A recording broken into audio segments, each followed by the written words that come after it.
भला हुआ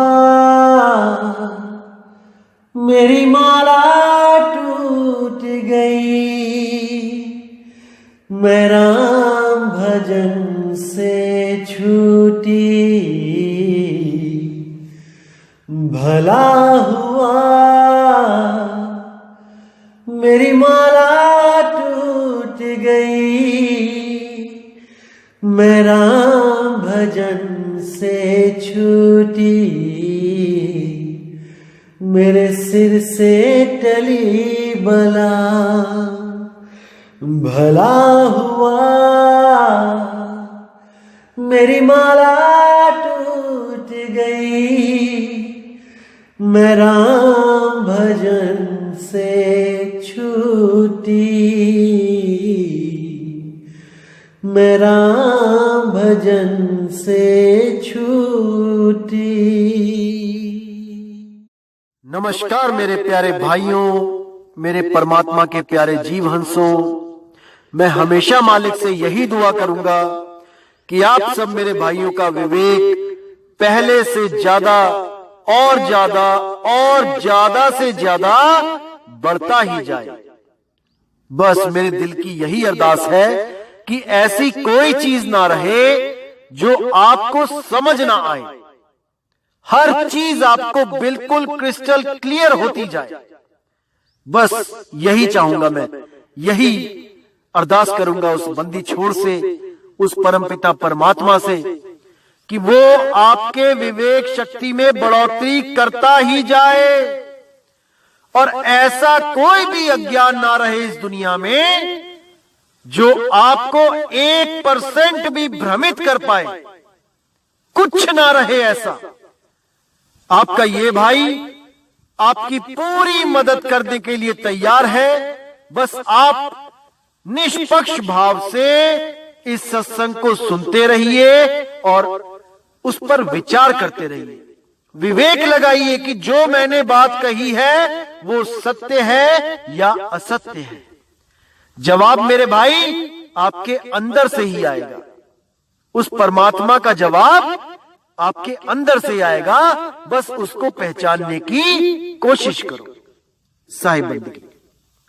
और दोस्तों, आपको बताना चाहूंगा कि काफी दिनों से कुछ लिंक व्हाट्सएप पे शेयर किए जा रहे हैं जिसमें कुछ गुरुओं की फोटो लगाई गई है और कुछ भड़काऊ से शब्दों से टाइटल दिया गया है। दोस्तों, ऐसे किसी भी चैनल से हमारा कोई लेना देना नहीं है। आप उनको बिल्कुल ना देखें, बिल्कुल भी ना देखें, क्योंकि वो सत्संग हमारे ही अपलोड कर रहा है और गलत फोटो लगा लगा के दुनिया को भ्रमित कर रहा है। बिल्कुल भी उनका चैनल ना तो सब्सक्राइब करें और जिन्होंने किया है वो अनसब्सक्राइब कर दें। बिना मेरी परमिशन के जो सत्संग अपलोड किए जा रहे हैं ये बिल्कुल गलत बात है। आप ये सब बंद करें। और कोई भी मेरा भाई अगर अपने चैनल पे कोई सत्संग मेरा चलाना चाहता है तो पहले परमिशन लो। प्रचार में योगदान करना है तो बिल्कुल सही तरीके से करो। किसी भी गुरु की फोटो नहीं लगानी है। सब गुरु मेरे बड़े अपनी अपनी ठौर। शब्द विवेकी पारखी सो माथे कम और। हमने हर गुरु की इज्जत करनी है। हमें किसी भी गुरु से हमारा वैर नहीं है भाई। हर गुरु अपनी अपनी सीमा में अपने अपने शिष्यों को ज्ञान दे रहा है। जहां तक उसकी पहुंच है वो अपने अपने शिष्यों को पहुंचा रहा है। क्या दिक्कत है इसमें? इसलिए मेरे भाई ये जो गलत काम है इसको बंद करो और अगर करना ही है तो सही से करो। जैसे मैं किसी की फोटो नहीं लगाता हूं, आप भी मत लगाएं। साहिब। तो मेरे भाइयों, आज जो हम वाणी लेने जा रहे हैं वो गुरु ग्रंथ साहिब अंग नंबर 284 में दर्ज है। तो बहुत ही प्यारी वाणी है, बहुत ही विवेक प्रदान करने वाली वाणी है।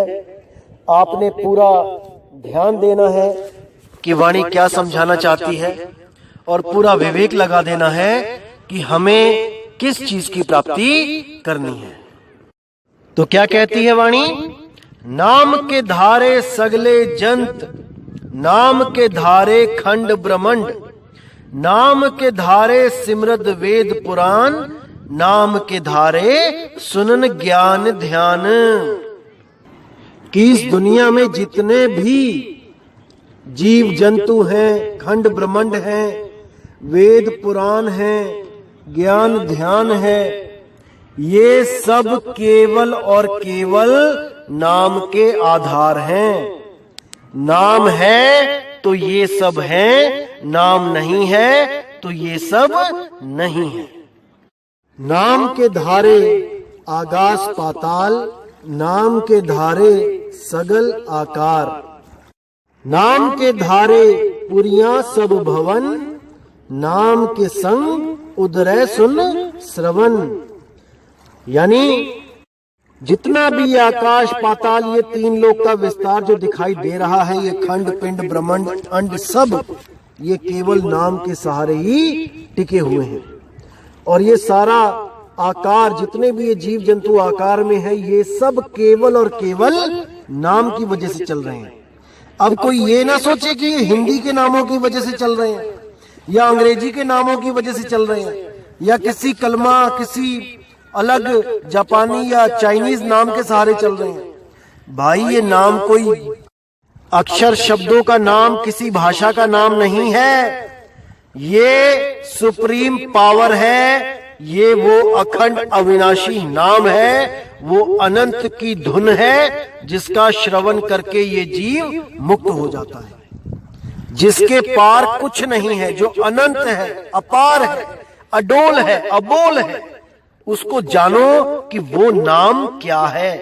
ना कि नाम कोई अक्षर, चंद अक्षर है जो गुरु अपने शिष्यों के कान में फूंक के उनको शिष्य बना लेते हैं, या कोई हिंदी पंजाबी उर्दू फारसी के मंत्र पकड़ा देते हैं जपने के लिए, राम राम अल्लाह अल्लाह वाहिगुरु गॉड, पता नहीं क्या क्या करवाते रहते हैं। और इन्हीं अक्षरों को नाम समझकर ये जीव हमेशा के लिए अपना समय बर्बाद करके 84 में चला जाता है। नाम के धारे पुरियां सब भवन, जितनी भी पुरियां हैं, पुरी मतलब जैसे शिवपुरी, गोकुलपुरी या ब्रह्मपुरी या और भी पुरी हैं, जितने भी ये लोक परलोक अनादि लोक हैं, ये सब केवल और केवल नाम के सहारे टिके हैं। भाई अगर नाम नहीं तो इनकी भी कोई भी साथ नहीं, इनका भी कोई अस्तित्व नहीं। नाम है तो सब कुछ है, नाम नहीं तो कुछ भी नहीं। नाम के संग उधरे सुन श्रवण, यानी नाम का साथ प्राप्त करके उसको श्रवण यानी सुन के, उस अखंड धुन को सुन के जीव हमेशा के लिए बंधन मुक्त हो जाता है, इस 84 के जाल से हमेशा के लिए निकल जाता है। ये 84 का जाल इतना खतरनाक है दोस्तों, एक बार अगर इसमें चले गए तो दोबारा जब तक मनुष्य योनि प्राप्त नहीं होती तब तक हम इसी लोक में भटकते रहते हैं।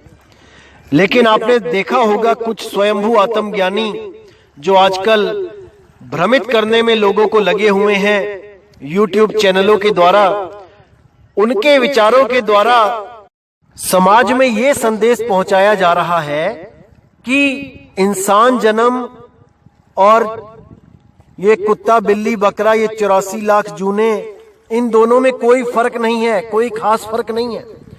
दोनों ही मुक्त हो सकते हैं, दोनों ही धुरधाम को पहुंच सकते हैं, दोनों ही आत्मज्ञान को प्राप्त कर सकते हैं। ऐसी भ्रमणा फैलाई जा रही है, ऐसा बेवकूफ बनाया जा रहा है इस समाज को कि क्या बताऊं मैं। ऐसा अज्ञान सुना सुना के लोगों को भ्रमित किया जा रहा है। लेकिन दोस्तों परमात्मा की दया से मैं भी समय समय पर इनके अज्ञान का पर्दाफाश करता रहता हूं। इनके अज्ञान का जो मटका है उसको मैं फोड़ता रहता हूं।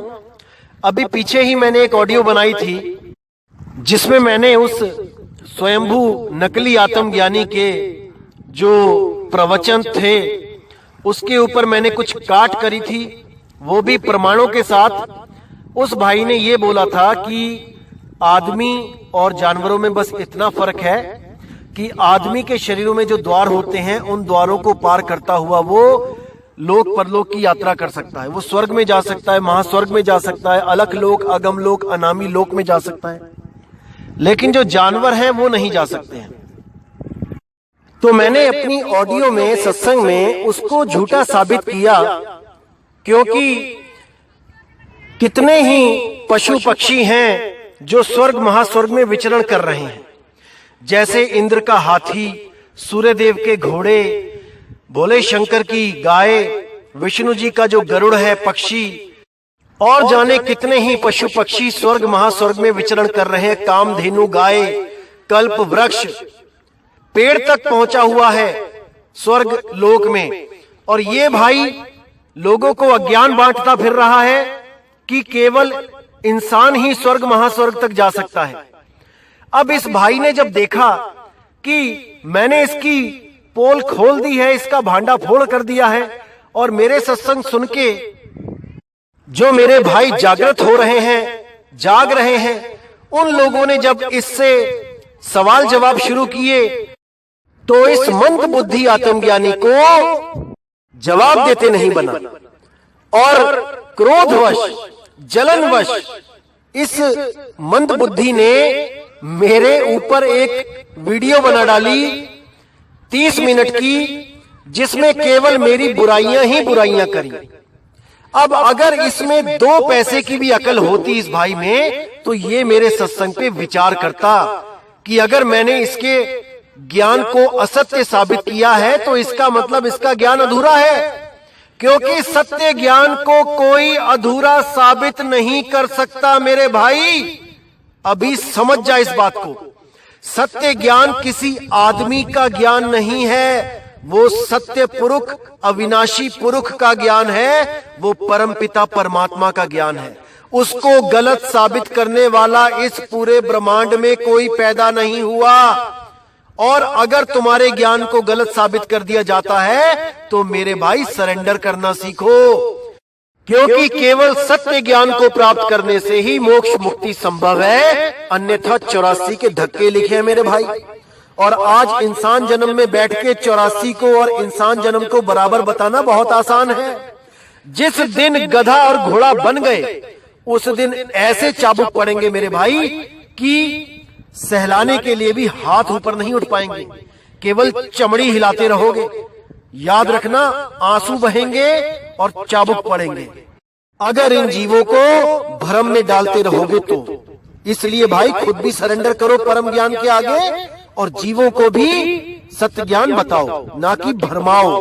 सुधर जा भाई, सुधर जा अभी। और दोस्तों, किसी ने सच ही कहा है कि क्रोध में लिया गया फैसला हमेशा गलत ही होता है। इस भाई ने क्रोधवश मेरे ऊपर जो पूरा सत्संग किया उसमें बहुत से सच उजागर कर दिए इस भाई ने। मैं आपको बताना चाहूंगा कि क्या क्या सत्य इसने उजागर किया गलती से, जो इसी का जो झूठ है उसका सर्वनाश करने के लिए इसके ही वाक्य काफी है। इस भाई ने गुरु को असत्य बताते हुए कहा कि आत्मज्ञान में गुरु की कोई जरूरत नहीं होती, बिना गुरु के ही आप मुक्त हो सकते हो, क्योंकि सबसे पहले आत्मा ही आत्मा था, कोई गुरु चेला नहीं था। इसलिए आत्मा सदा से है और गुरु चेले की आवश्यकता भी नहीं है। तो मेरे भाई मुझे एक सवाल का जवाब दो जो मैं हमेशा से पूछता आ रहा हूं कि जब आत्मा ही आत्मा था तो ये ब्रह्म कैसे पैदा हुआ, ये काल कैसे आया, ये 84 लाख जूने कैसे बनी?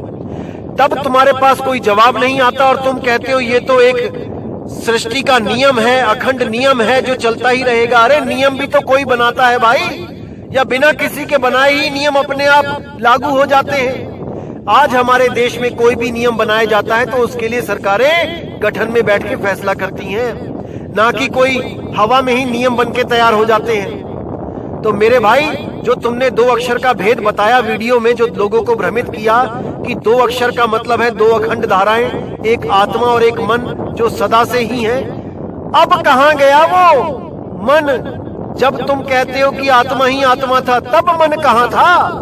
यानी कि आत्मा के बाद मन पैदा हुआ है, और वो पैदा करने वाला कौन है? वो आत्मा ही है, क्योंकि आत्मा से पहले कुछ था ही नहीं। तो करना कराना आत्मा के ही हाथ में है, ना कि मन या ब्रह्म के हाथ में है। इसी ज्ञान के द्वारा तुम खुद झूठे सिद्ध हो जाते हो और तुम अधूरे सिद्ध हो जाते हो, क्योंकि तुम्हें अभी तक आत्मज्ञान की ABCD भी नहीं पता है और तुम स्वयंभू आत्मज्ञानी बन के लोगों को भ्रमित करने चल पड़े हो। सुधर जा मेरे भाई, सुधर जा, अभी समय है।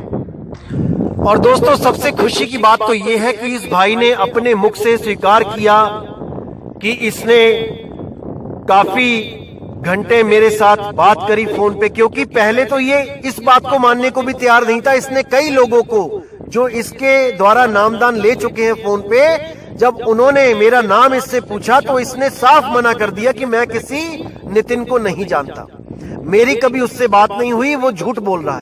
और देखो, अपने ही लोगों के सामने ये झूठा सिद्ध हो गया अपने ही वचन के द्वारा।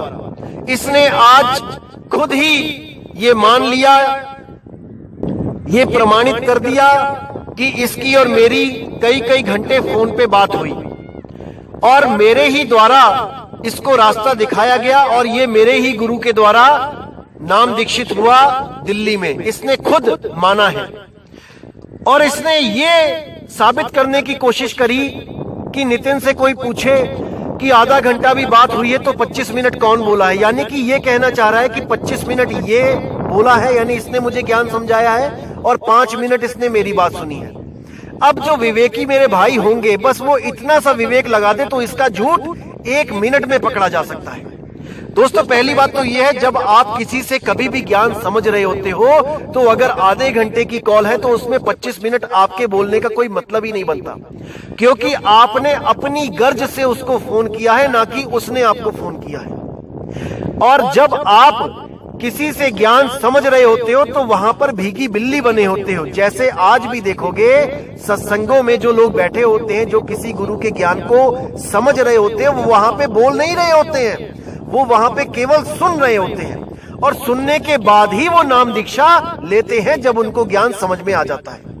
इसी प्रकार आधे घंटे में अगर 25 मिनट ये भाई बोल रहा होता और 5 मिनट ये मुझे दे रहा होता, तो किस मुंह से ये कह रहा है कि दिल्ली में जाके इसने मेरे गुरुजी से नाम लिया? अरे भाई, अगर तुम 25 मिनट मुझे कहानी सुना रहे होते तो मैं तुम्हारे पास आके नाम ले रहा होता, ना कि तुम दिल्ली जाके नाम ले रहे होते। ये लोगों को भ्रमित करना बंद कर दो मेरे भाई, क्योंकि उन लोगों का जीवन इतना सस्ता नहीं है जितना तुमने समझ लिया है। मेरे भाइयों, इस चतुर कपटी की बातों में मत आना, एक एक बात को सोचना समझना, क्योंकि तुम्हारे जन्म मरण का सवाल है मेरे भाइयों। ऐसे हजारों गुरु आते हैं इस दुनिया में जो लोगों को भ्रमित करके चले जाते हैं। उनमें से एक ये भी आ गया तो कोई बहुत बड़ी बात नहीं हो गई। हजारों आते हैं और जीवों का सत्यानाश करके चले जाते हैं। आपने एक एक वाणी पे विचार करना है कि मैं क्या कह रहा हूं, कैसे मैं असत्य का भांडा फोड़ रहा हूं, क्योंकि दोस्तों मैं यहां कोई गुरु बनने नहीं आया हूं। आपने, अगर आपको लगता है कि मैं गुरु बनने आया हूं तो आप 53 नंबर ऑडियो सुन लीजिए, जहां पे कितने ही लोग अरदास कर रहे हैं कि हमें शिष्य बना लो और मैं उनको मना कर रहा हूं। क्योंकि मेरे भाइयों, मैं इस भ्रम में नहीं डालना चाहता किसी को कि केवल हमारे पंथ से ही, केवल हमारे वैराग साहिब के द्वारा नाम देने पर ही कोई मुक्त होगा। अरे सत्य ज्ञान जहां से भी मिलता है ले लो, कहीं भी ले लो, लेकिन वो ज्ञान सत्य होना चाहिए। इस कपटी मंद बुद्धि ऐसे अधूरे गुरुओं के अज्ञान की तरह नहीं होना चाहिए कि जहां जीवों का सत्यानाश हो जाए। ऐसे मंद बुद्धि इंसानों से बचो मेरे भाइयों, जिनको यही नहीं पता कि ब्रह्म की उत्पत्ति कैसे हुई है और आत्मा का अस्तित्व कैसा है। जब आत्मा ही आत्मा शुरू में थी तो ये भूल कैसे हुई 184 की, जिस भूल को सुधारने के लिए ये YouTube चैनल बना के बैठे हैं, ये मुक्तिदाता बने बैठे हैं। अरे ये गलती हुई किससे है ये तो बता दो, ये तो समझा दो जगत को। जब आपने स्वयं ये मान लिया कि आत्मा ही सर्वे सर्वा है, केवल आत्मा ही आत्मा था और अंत में आत्मा ही रह जाएगा, तो ये गलती किससे हुई? ये दुनिया बनाने की गलती किससे हुई? साबित करो।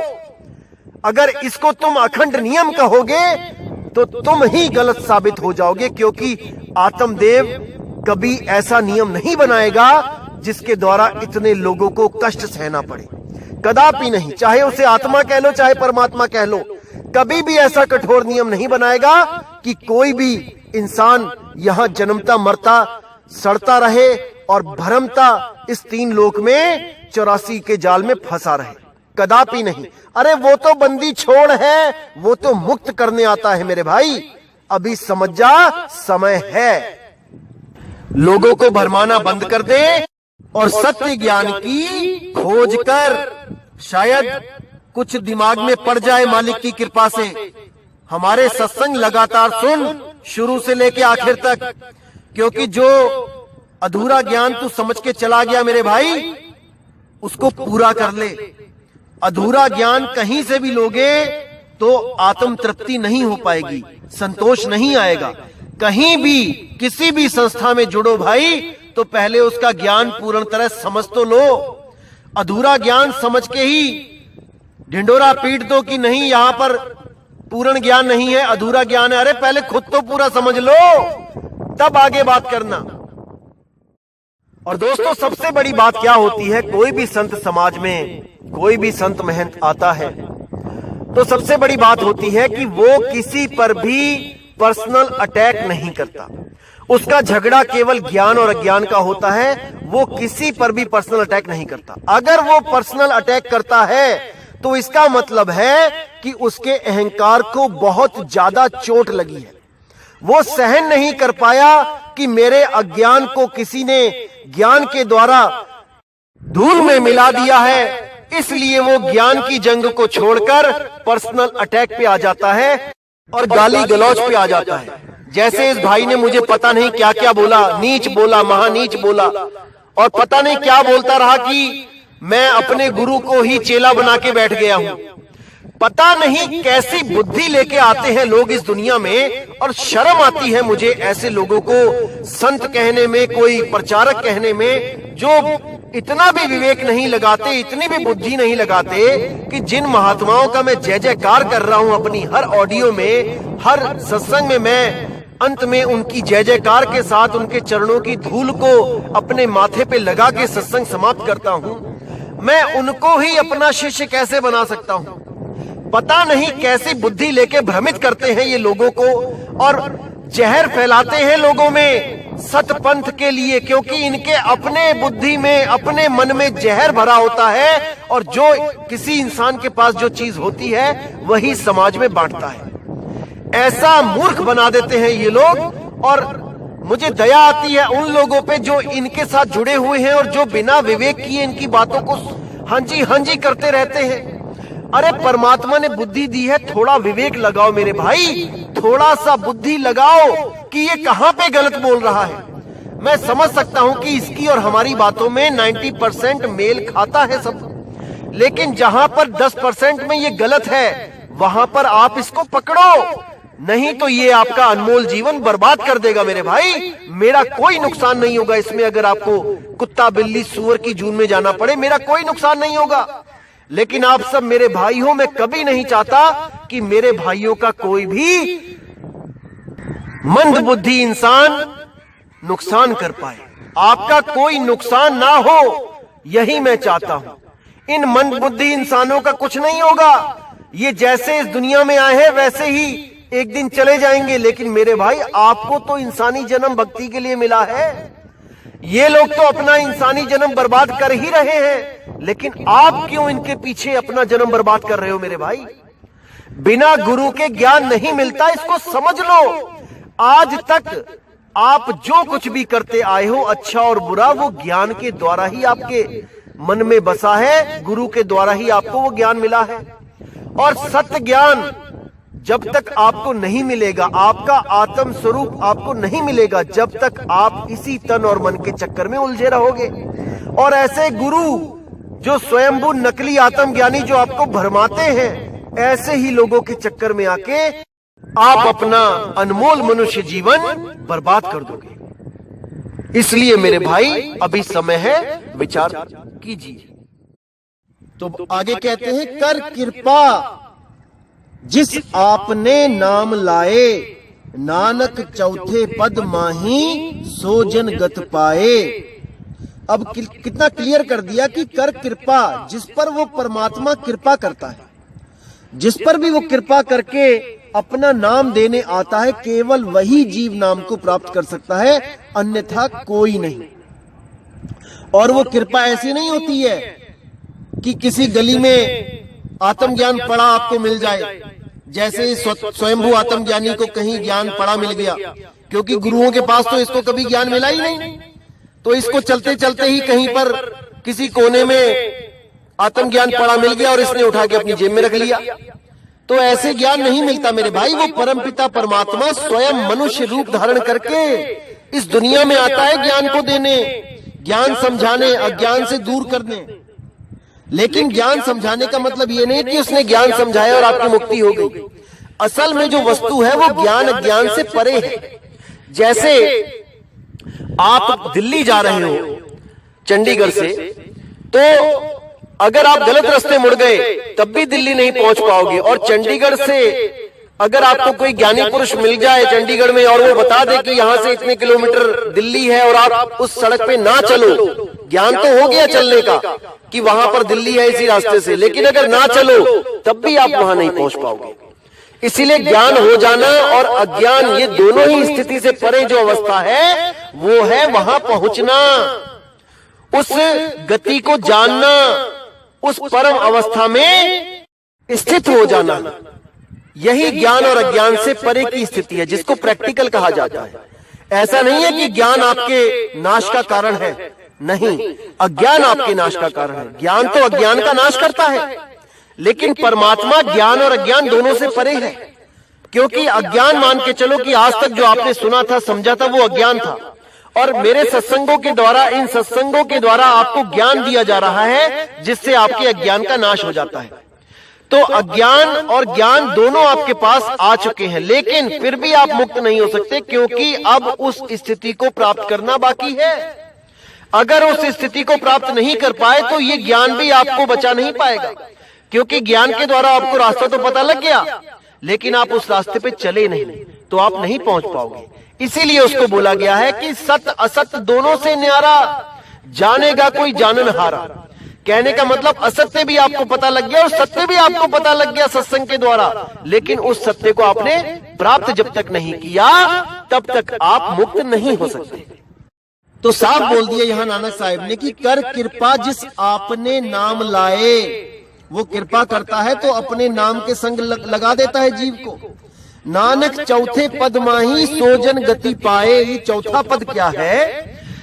जैसे आपको पता है कि इस शरीर में 3 भाग हैं, पिंड, अंड, ब्रह्मांड, और यही बाहर भी फैले हुए हैं। यही ब्रह्मांड बाहर है और यही तीनों अवस्थाएं इस पिंड में, शरीर में भी हैं। जो पिंडे सोई ब्रह्मंडे, जिन खोजा तिन पाया। तो यही पिंड, अंड और ब्रह्मांड, ये 3 पद हैं, 3 अवस्थाएं हैं। इसके जो परे है, जो आत्म अवस्था है, इन तीनों से जो परे शुद्ध चेतन आत्म अवस्था है, उसको चौथा पद बोला गया है। कि इस चौथे पद में जब सुरती आती है तब वो तीनों पद को त्याग के उस मूल अवस्था को प्राप्त करती है, जहां पर आना जाना उसका खत्म हो जाता है। नानक चौथे पद माही जोजन गति पाए, रूप सत जाका सत स्थान। उस असली नाम का रूप भी सत्य है और स्थान भी सत्य है। वही सतनाम है जिसका सत्य रूप है, सत्य निज धुन है, और वो सत्य स्थान है जहां पर सुरती हमेशा के लिए सत्य में समा जाती है। रूप सत जाका सत्य स्थान, पुरुष सत केवल प्रधान। जो असली पुरुष है वो केवल प्रधान, यानी सबका माई बाप, वो सार शब्द सत्य पुरुष, वो परमपिता परमात्मा ही सत्य है, वो प्रधान है।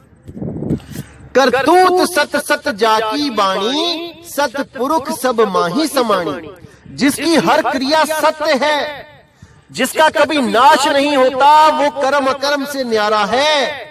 सत्य पुरुष सब माही समाणी, वो सत्य पुरुष सब में समाया हुआ है। लेकिन उसका भेद तब तक नहीं प्राप्त होता जब तक कोई भेदी गुरु उसका भेद ना बता दे। जैसे कहते हैं, घट घट मेरा साइया सुनी सेजना कोय, और बलिहारी व घट की जिस घट प्रगट होए। वो सब में ही समाया हुआ है भाई, वो किसी तकत पे नहीं बैठा सतलोक में कि यहां से जाओगे नाम मंत्र जपते हुए और उस कमाई में से कुछ अंश काल को दोगे, कुछ देवी देवताओं को दोगे, कुछ अक्षर पुरुष को दोगे और फिर जाके वहां पर कोई तकत पे बैठा सतपुरुष मिलेगा आपको। अरे नहीं भाई, सत्य पुरुष सब माही समानी, वो सब में ही समाया हुआ है। मेरे में भी है, आप में भी है, सब में है, लेकिन हमारे शरीरों के अंदर नहीं है। जे कोई कहे कि सूअर में भी सतपुरुष समाया है, कुत्ते में भी समाया है, तो वो गलत फहमी में जी रहा है। वो सतपुरुष अजूनी है, जो जूनों में नहीं है लेकिन हमारे आत्मा में रमण करता है। वो आत्मा में राम बन के बैठा है, लेकिन उसको कोई भेदी गुरु ही बता सकता है, अन्यथा सब भरमाने वाले ही मिलेंगे। अब कहते हैं, सत कर्म जाकी रचना सत, मूल सत सत उत्पत्त, सत करनी निर्मल निर्मली, जिस ही बुझाए तिस ही सब भली। अब यहाँ पे सत्य की रचना की बात हो रही है कि जो सत्य है वो अजर अमर अविनाशी है, और असत्य जो है वो संसार है। सत्य के अलावा किसी पर भी सुरती लगाने से बंधन ही मिलेगा भाई, इसके अलावा और कुछ नहीं मिलेगा। सत्य करनी निर्मल निर्मली, वही सत्य आत्मदेव जो है वही निर्मल है, मल से विहीन है। जिस ही बुझाए तिस ही सब भली, जिसको ये ज्ञान समझ में आ जाता है उसका भला हो जाता है। सत नाम प्रभ का सुखदाई, विश्वास सत नानक गुरते पाई। अब यहाँ पे नानक साहब ने बिल्कुल स्पष्ट कर दिया, सत्य नाम प्रभ का सुखदाई, कि सत्य नाम काल और अक्षर पुरुष का नाम नहीं है, सत्य प्रभु का नाम है, परमात्मा का नाम है, और वो सत्य नाम ही सुखदाई है, और कोई नाम सुखदाई नहीं है। सत्य नाम प्रभ का सुखदाई, विश्वास सत्य नानक गुरते पाई, कि ये विश्वास नानक ने भी केवल उस गुरु से ही पाया है, जो गुरु स्वयं परमात्मा है, पार ब्रह्म है, जो एक इंसान का रूप धारण करके उनको बेई नदी पे मिला, जो स्वयं सत्य कबीर है, जिसको हम धाणक जुलाहा बोलते हैं, वही वो शुद्ध परम चेतन सत्ता है, जो मनुष्य रूप धारण करके हम जीवों को समझाने आता रहता है। बड़े बड़े संतों को समझाकर उनको उनका निज रूप प्रदान करता रहता है। मीराबाई कृष्ण जी की पुजारी थी। कृष्ण जी की मूर्तियां लेकर वो गली गली में भजन गाती रहती थी। उसको भी रविदास जी के द्वारा सत्य का ज्ञान करवाकर निज स्वरूप से जोड़ दिया, और उसकी मूर्तियां हमेशा के लिए छूट गईं। जो जड़ वस्तुएं हैं वो छूट जाती हैं जब उस परम चेतन सत्ता का साथ मिल जाता है, जब उस आत्म स्वरूप का साथ मिल जाता है, जिसके लिए कृष्ण जी ने भी गीता में बोला है कि सत्य ज्ञान यानी आत्म ज्ञान को प्राप्त कर लेने के बाद आपको किसी भी तंत्र मंत्र साधना, किसी नित्य नेम जप तप पूजा पाठ मंत्र वेद कुछ भी करने की जरूरत नहीं होती। कोई हवन यज्ञ आदि कुछ भी नहीं। आत्म ज्ञान में ही परिपूर्ण व्यक्ति स्वयं पूर्ण हो जाता है, उसको किसी जीव का सहारा लेने की भी जरूरत नहीं पड़ती। अध्याय 3 17वां और 18वां श्लोक चीख चीख के आत्मज्ञान की बात करता है, लेकिन कोई समझ नहीं पा रहा इन बातों को।